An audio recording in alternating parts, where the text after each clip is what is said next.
akamwasi Mola subhanahu wa ta'ala, hataingia katika kauli hii ikiwa atamwasi Mola katika siku hii kama hii ya leo. Utakwenda kuambiwa kuna washirabu wale, utakwenda kuambiwa kwa kuwa wewe mwasi Mola subhanahu wa ta'ala, tena ndani ya siku hii.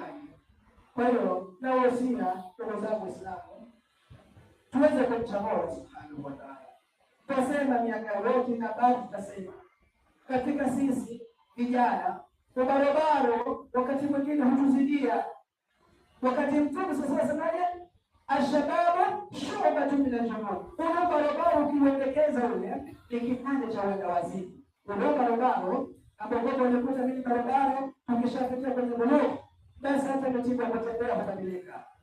Sema shababu shu'batun min al-junud. Na katika Biblia akasema shababu nisfu al-junud. Barabara ni nusu ya wenda wazimu. Ikiwa wewe utaendekeza na barabara wako ukajikuta wewe bora, sasa barabara